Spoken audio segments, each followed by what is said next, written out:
Assalamualaikum warahmatullahi wabarakatuh. Perkenalkan, nama saya Redi Cahyono, NPM 21132221142, Prodi S1 Teknik Informatika, Fakultas Universitas Anggabuana.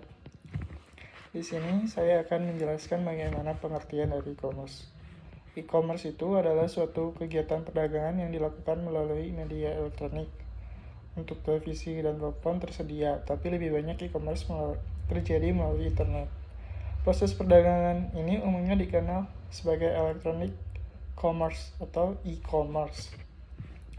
Pengertian e-commerce menurut Louden, proses penjualan pembelian barang secara elektronik oleh konsumen yang merupakan transaksi business to business dengan perantara komputer, yakni menggunakan jaringan internet.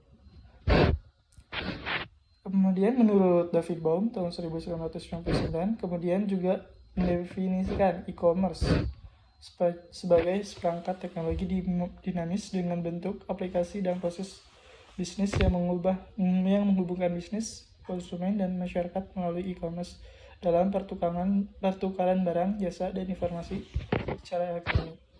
Kemudian jenis-jenis e-commerce itu ada banyak. Yang pertama adalah business to business, yaitu jenis e-commerce ini di mana satu perusahaan menjual produk ke perusahaan lain.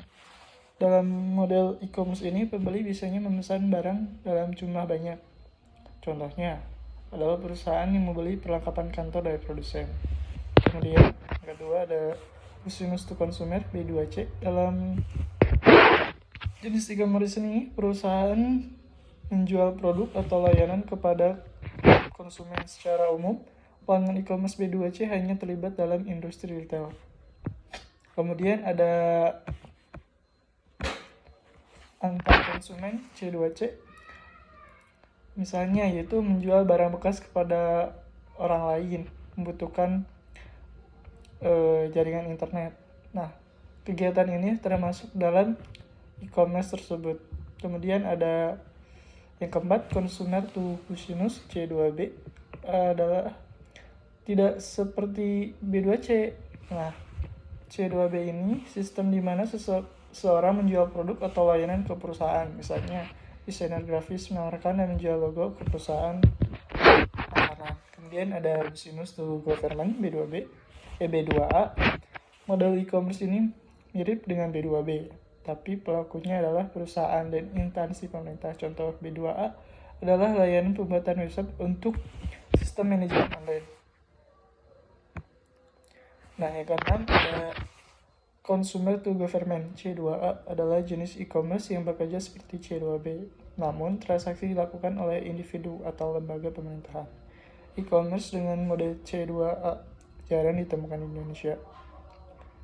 Jenis transaksi yang terjadi biasanya berupa jasa.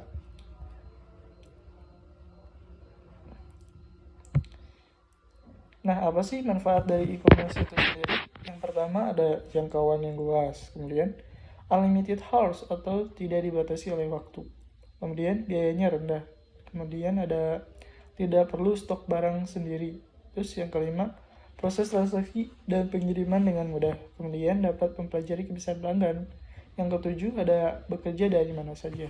Nah, ada manfaat, ada juga kerugian. Kerugiannya yaitu pembeli tidak dapat melihat barang secara langsung dan memegang barang yang akan dibeli. Misalnya, jika seorang pembeli ingin membeli pakaian, citra dan persepsi pembeli tentang pembelian barang tersebut pasti berbeda dari bahannya. Terus bagaimana kita menyentuh bahan tersebut? Hal ini menyebabkan kecewaan di antara pembeli. Dalam hal produk elektronik, pembeli mungkin mengalami kesulitan mengelola garansi, dan metode mengelola garansi tidak jelas. Untuk melakukan transaksi online, kepercayaan adalah aset terpenting dalam penjualan ini, karena mereka tidak akan pernah bertemu secara langsung. Jika penjual melakukan kesalahan atau kebohongan, pembeli tidak akan percaya. Cukup sekian dari saya, itu merupakan pengertian dari e-commerce. Mohon maaf bila ada kesalahan kata dari saya. Wassalamualaikum warahmatullahi wabarakatuh.